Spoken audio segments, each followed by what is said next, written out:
Black Panther. What? No, seriously.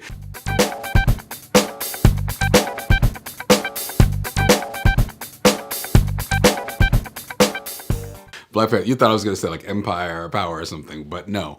If you were to ask me what I believe Anacostia at this point most clearly resembles or aligns with in terms of the cultural landscape, I'd say it's Black Panther.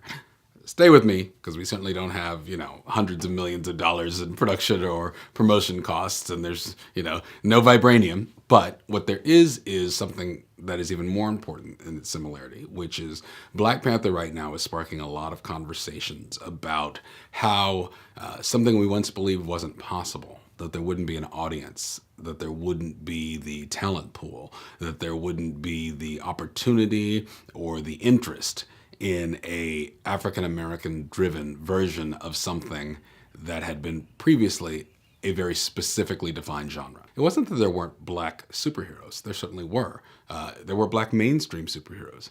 But in terms of the larger universe of films and television, it's come slowly. People have really, despite the what we know about how African-Americans spend their money, despite the fact that we know that people today more than ever simply see people as people. People love Beyonce because she's Beyonce. People don't love Beyonce because she's black. And Beyonce's fans are not just black people.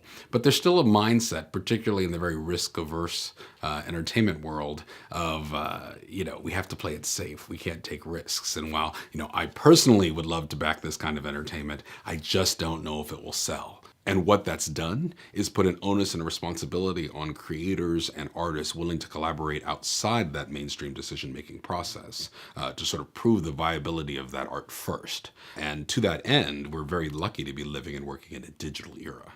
The beautiful thing about the web, it's very democratic, and it allows almost anyone with an iPhone or a Galaxy 8 Plus to create content. And that's one of the most magical things, because I think anybody who has an artist inside deserves the opportunity to let that shine. But what it also does is create a barrier, sort of a train tracks between all of this user-created art, niche art that's for specific audiences. It's not by professionals. And then what we would think of as mainstream art, what receives the attention and the press and gets awards and generates interest beyond the original community it was created for. People look at me all the time and people laugh and say, how's Anacostia done it? How's Anacostia done it? And there are two answers to that. One, Anthony Anderson. I mean, by this man's heart, by this man's soul, he for 8 years has built something, and each year has built another layer. And when your foundation is that strong, the house only gets bigger, stronger, and more impressive.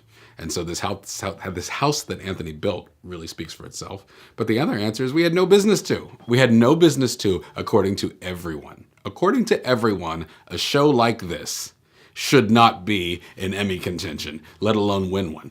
A show like this should not get national press. It's not based out of New York, out of LA. It didn't start with the sponsorship or participation of any established or known actors, though we have been so blessed that the quality of what we've done and Anthony's passion attracted Martha Byrne, and then later Liz Hubbard and Jennifer Bassi. There was no reason it should have succeeded the way it did, but it did because it was good.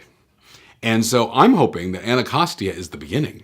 I'm hoping that Anacostia and the attention it's received, both from the mainstream players, but also people all over the country, people all over the world, people write us from other countries, and their interest in these stories, not because they are black stories, not because they are DC stories, but because they are good stories that reflect the human condition.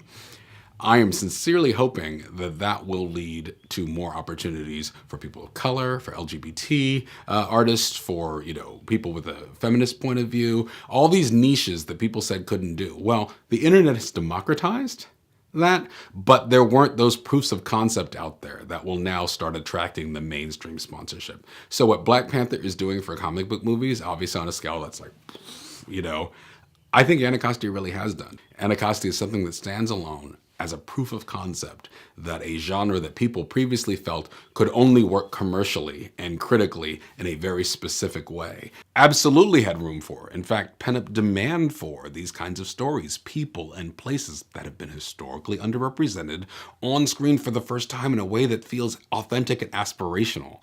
And when the art is good, when it is creatively satisfying, when it delivers that kind of minute-by-minute high-octane entertainment that is worth an audience's time, I mean, you've really achieved something special. And whether it's a big budget breakthrough like Black Panther, or what you're seeing with Anacostia, a web show that's been around for 8 years but achieved a real creative and technical zenith in these last 6 episodes, the back half of season 5.